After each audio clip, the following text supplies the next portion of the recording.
سب اپنے اپنے مقام پر اپنی اپنی ذمہ داریاں پوری کر کے دنیا سے تشریف لے گئے. ایک شاعر کہتا ہے, بلکہ علامہ اقبال کا کہنا ہے, وہ کہتے ہیں آئے بہت پاک اور مکرم بن کر, آئے بہت پاک اور مکرم بن کر, مگر کوئی آیا رحمت عالم بن کر. ہمارے نبی صلی اللہ علیہ وسلم رحمت عالم بن کر تشریف لائے ہیں. حضرت نوح علیہ السلام کے سامنے 3 پیڑھیاں گزر گئیں, 1 گزری, 2 گزری, 3 گزری. تو پھر اللہ پاک نے بتا دیا کہ نوح جتنوں کو ہدایت ملنا تھا ان کو ہدایت مل گئی, اب بقیہ کو ہدایت ملنے والی نہیں ہے. تو نوح علیہ السلام نے فریاد کی, رب لا تذر علی الارض من الکافرین دیارا, زمین پر ایک نافرمان کو بھی چلتا وہ مت چھوڑ. اللہ تعالیٰ نے طوفان نوح کے ذریعے سے جو کلمہ پڑے تھے ان کو بچا لیا, بقیہ سب کو ہلاکت اور برباد کی گھاٹ اتار دیا. ابراہیم علیہ السلام بھی تشریف لائے اللہ کے خلیل بن کر, وہ بھی اللہ کا پیغام سناتے رہے. حضرت امام سدی رحمۃ اللہ علیہ کی تحقیق کے مطابق آپ کے پیغام چلتا رہا. جن لوگوں نے سنا, قبول کیا, اب باقی قبول کرنے والے نہیں تھے. وقت کا نمرود اور اس کے ساتھی آپ کی بات سے انکار کر رہے تھے. تو حضرت امام سدی فرماتے ہیں, اللہ تعالیٰ نے انسان کے روپ میں ایک فرشتے کو بھیجا, بولے جاؤ اور نمرود سے کہو کہ وہ کلمہ پڑھ لے. تو 1 بار دعوت دی, 2 بار دی, 3 بار دی, لیکن قبول نہیں کیا. تو فرشتے نے کہا میں بھی اپنی فوج لے کے آ رہا ہوں, تو بھی لے کے آ. تو نمرود نے اپنی فوج لے کر ایک میدان میں آ ڈٹا. اللہ تعالیٰ مچھروں کے جھنڈ میں سے مچھر کو بھیجا. روایت میں آتا ہے اتنی کثرت سے مچھر آئے کہ آسمان نظر نہیں آ رہا تھا, سورج کی روشنی مان پڑ گئی تھی. کھجور کی گٹی کے برابر مچھر انسانوں پر پھیل پڑے. ہمارے مچھر خالی خون کا 2-4 خطرہ چوستے ہیں, وہ سارا کا گوشت اور خون کھا گئے, ہڈی بنا کے چھوڑتے چلے گئے. اور نمرود نے دیکھا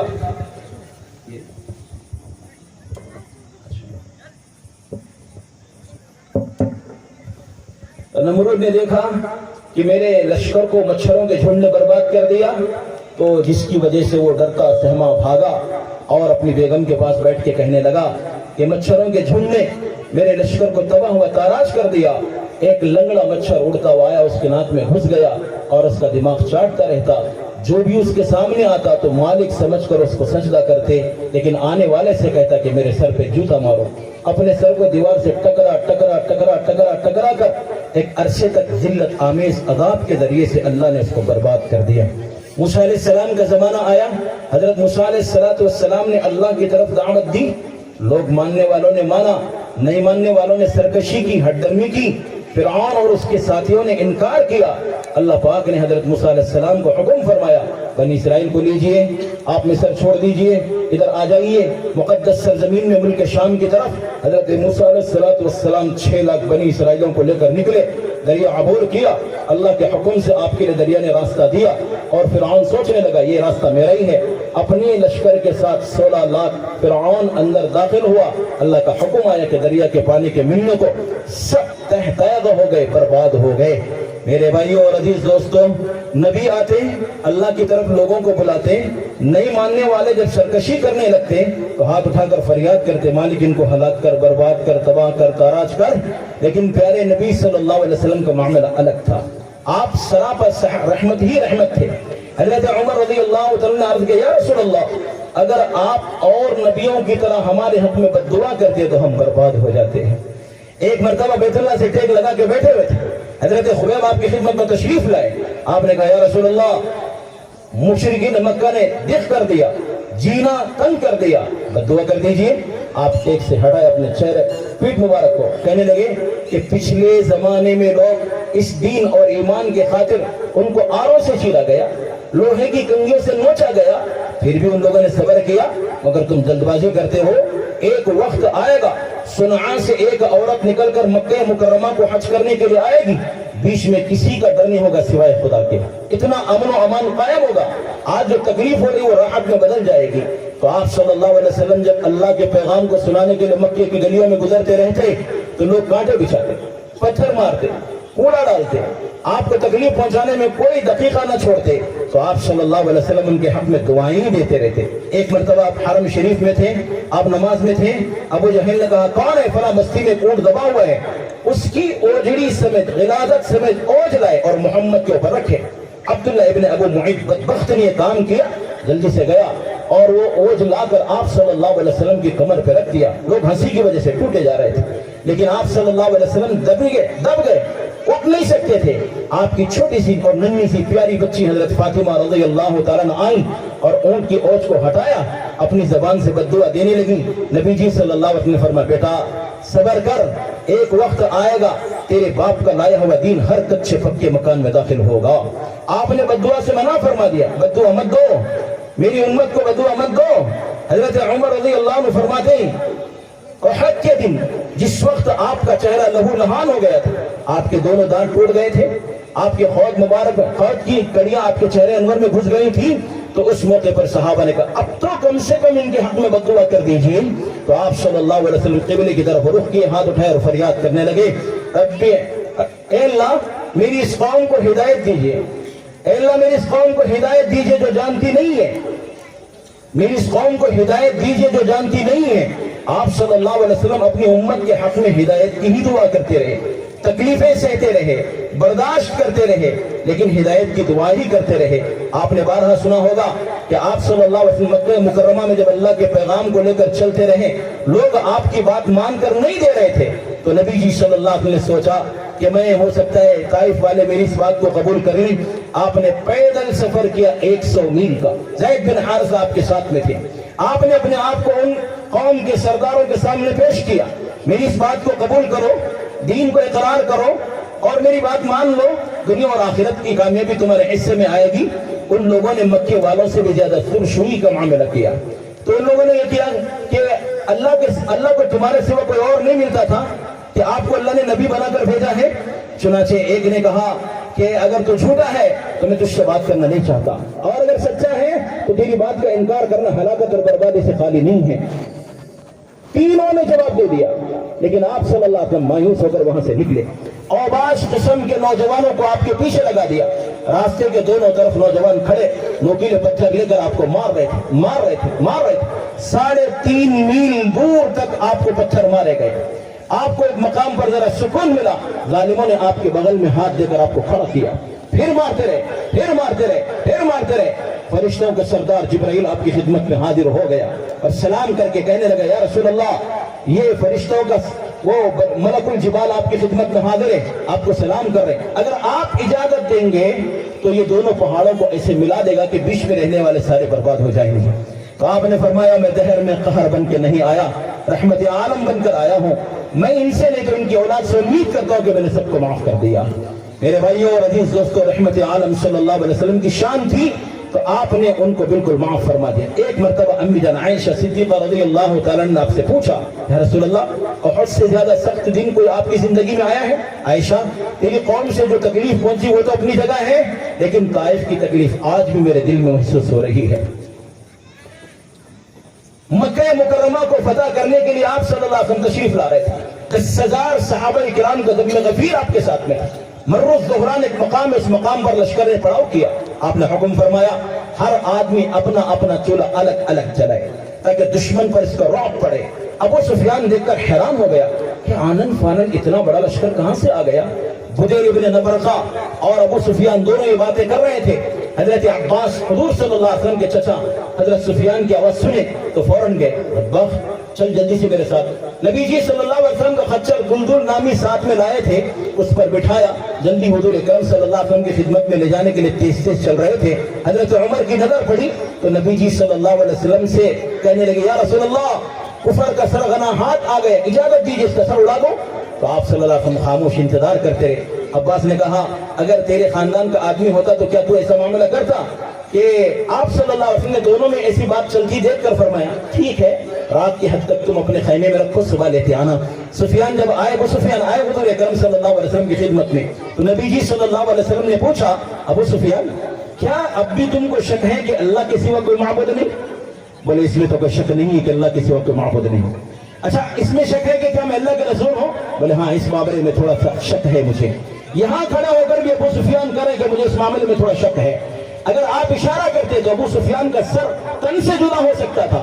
21 سال جس نے اپنے محمد رسول اللہ صلی اللہ علیہ وسلم کی خون کی پیاسی آپ کے جان لینے کے پیچھے پڑتے ہوئے گھوڑے دوڑائے تھے، وہ سرغنہ ہاتھ میں آ گیا تھا، ایک اشارہ کرتے تو تکیے بوٹیاں الگ ہو سکتی تھی، لیکن آپ رحمت بن کے آئے تھے، زحمت کیسے بن سکتے تھے؟ جانی دشمن کے معاملے میں بھی آپ نے ذرا صبر اور سہار سے کام لیا۔ جب مکہ مکرمہ میں داخل ہونے کا وقت آیا تو نبی جی صلی اللہ علیہ وسلم ایک ایک لشکر کو آگے بھیجتے رہے، ایک ایک ہزار کی ٹکڑی آگے چلتی رہی۔ ابو سفیان اس لشکر کو دیکھ کر حیران ہو گئے، مرعوب ہو گئے، یوں کہا تیرے بھتیجے کی بادشاہت بہت بڑھ گئی۔ کہا بادشاہت نہیں ہے، یہ نبوت ہے، نبوت۔ آپ صلی اللہ علیہ وسلم جب اخیر میں تشریف لے جا رہے تھے، سعد بن عبادہ کی زبان سے ایک جملہ نکل گیا، اليوم یوم الملحمہ، آج بدلے کا دن ہے، آج خنجر مارنے کا دن ہے۔ کل سینے ہمارے ہوا کرتے تھے، خنجر تمہارے ہوا کرتے تھے، گردن ہماری ہوا کرتی تھی، تلوار تمہاری ہوا کرتی تھی، آج تلوار ہماری ہوگی، گردن تمہارے ہوں گے۔ رحمت عالم صلی اللہ علیہ وسلم سے ابو سفیان نے کہا، سنتے نہیں سعد بن عبادہ نے کیا کہا؟ کیا کہا؟ بولے اس نے یوں کہا۔ آپ نے سعد بن عبادہ کو بلا کے پوچھا کس کی اجازت سے تم کہہ رہے ہو؟ کہا یا رسول اللہ میں یہ کافروں کا وضو توڑ رہا تھا، یہ مستقبل ماضی کی یادیں یاد دلا رہا تھا۔ کیا آپ کو یاد نہیں کہ سمیہ کے 2 لخت کیے گئے تھے؟ کیا عمار کو نہیں ستایا گیا تھا؟ یہاں یاسر کو نہیں ستایا گیا تھا؟ خباب کو انگاروں میں نہیں لٹایا گیا تھا؟ بلال کو رات میں زنجیروں میں جکڑ کر کوڑے سے نہیں مارا جاتا تھا؟ دن میں تپتی ریت پر لٹا کر چٹان نہیں رکھی جاتی تھی؟ تو پیارے نبی صلی اللہ علیہ وسلم نے فرمایا سعد تو بدلے کی بات کرتا ہے تو میرے رحمت کو ٹھیس لگتی ہے۔ فوراً ان کے ہاتھ سے انصار کا جھنڈا لیا اور ان کے بیٹے حضرت قیس بن سعد بن عبادہ کے ہاتھ میں دے دیا۔ پیارے نبی صلی اللہ علیہ وسلم نے اس جملے کو بھی گوارا نہیں کیا، وہ جان کے دشمنوں کے سامنے بھی آپ صلی اللہ علیہ وسلم نے مہربانی کا معاملہ فرمایا۔ اس شان کے ساتھ جب مکے میں داخل ہو رہے تھے کہ آپ کا سر مبارک اونٹ کی پالان کو لگا ہوا تھا، سر سجدے کی کیفیت کے ساتھ مکے میں داخل ہوئے۔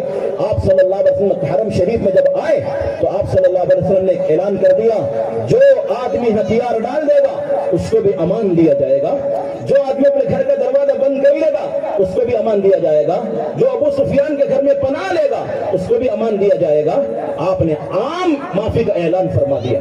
پھر آپ صلی اللہ علیہ وسلم حرم شریف میں داخل ہونے کے بعد بیت اللہ کے قریب آئے، آپ کے ہاتھ میں ایک چھڑی تھی، اطراف میں جو بت رکھے ہوئے تھے 360، ان بتوں کی طرف آپ چھڑی سے اشارہ کرتے تھے اور یوں فرماتے تھے قل جاء الحق وزهق الباطل ان الباطل كان زهوقا، اشارہ کرتے بت اوندے گرتے، اشارہ کرتے بت اوندے گرتے، اشارہ کرتے بت اوندے گرتے، 360 بت اوندے گر گئے۔ بیت اللہ کا دروازہ عثمان بن ابو طلحہ کو بلا کر کھلوایا گیا، آپ اندر تشریف لے گئے، بیت اللہ کے چاروں طرف کلمہ توحید کا نعرہ بلند کیا، لا الہ الا اللہ وحدہ لا شریک لہ لہ الملک و لہ الحمد وهو على كل شيء قدیر، لا الہ الا اللہ وحدہ انجز وعدہ ونصر عبدہ وحزم الاحزاب وحدہ۔ یہ کلمات آپ چاروں طرف چکر لگا لگا کر اعلان کرتے رہے۔ پھر دروازے پہ آئے بیت اللہ کے، آپ کے سامنے قریش سر جھکائے شرمساری کے ساتھ کھڑے ہوئے تھے، تو آپ صلی اللہ علیہ وسلم نے قریش سے ایک جلال پر جلال آواز میں سوال کیا، قریش تم کو پتہ ہے میں تمہارے ساتھ کیا سلوک کرنے والا ہوں؟ تو آپ کی آواز میں رحمت کی بو آ رہی تھی۔ قریش مزاج شناس تھی، انہوں نے کہا یا رسول اللہ آپ شریف بھائی ہیں، شریف بھائی کے بیٹے ہیں، تو آپ صلی اللہ علیہ وسلم کے سامنے وہ لوگ تھے جو آپ کے ہجو اور آپ کے مذاق میں مکہ مکرمہ کی جوانی ووٹنگ کیا کرتی تھی، اور آپ کے راستے میں چلنے کا انتظار کر کے کانٹے بچھانے والے بھی آپ کی نگاہوں کے سامنے تھے، اس سمیہ کے 2 لخت کرنے والے بھی آپ کی نگاہوں کے سامنے تھے، عمار و یاسر کو ستانے والے بھی آپ کی نگاہوں کے سامنے تھے، اور آپ کے سر پہ اوجھ رکھنے والے بھی آپ کی نگاہوں کے سامنے تھے۔ تو آپ صلی اللہ علیہ وسلم نے فرمایا جاؤ آج میں وہی کہتا ہوں جو یوسف علیہ السلام نے اپنے بھائیوں سے کہا، الیوم لا تثریب علیکم اليوم فاذهبوا انتم الطلقاء، آج تم پر کوئی سرزنش نہیں ہے، تم سب کو میں نے معاف کر دیا۔ چاند کے 2 ٹکڑے ہوتے دیکھ کر کلمہ نہیں پڑھے، ابو جہل کے ہاتھ میں کنکریاں شہادتین کا کلمہ پڑھتے ہوئے دیکھ کر بھی کلمہ نہیں پڑھے، کنکریوں کا، پہاڑوں کا، درختوں کا آپ کو سلام کرنا دیکھ کر بھی کلمہ نہیں پڑھے، لیکن پیارے نبی صلی اللہ علیہ وسلم نے جیسے فرمایا میں تم سب کو معاف کر دیا، ادھر معافی کا جملہ آپ کی زبان سے نکلنا تھا، قریش کی زبان سے کلمہ آیا لا الہ الا اللہ محمد رسول اللہ۔ آپ صلی اللہ علیہ وسلم سراپا رحمت بن کے آئے تھے، دشمنوں کے حق میں رحمت تھے، آپ نے یہ رحمت والا معاملہ کیا، سب کے سب کلمہ پڑھ کے مسلمان ہو گئے۔ میرے بھائیوں اور عزیز دوستوں، معاف کرنے سے بڑھ کر کوئی بدلہ دنیا میں نہیں ہو سکتا۔ پیارے نبی صلی اللہ علیہ وسلم نے فرمایا اگر تم دنیا میں معاف کرنے میں اپنی ذلت محسوس کر رہے ہو، عزت میں کمی محسوس کر رہے ہو، قیامت کے دن محمد سے ملاقات کر کے اپنی عزت لے لینا۔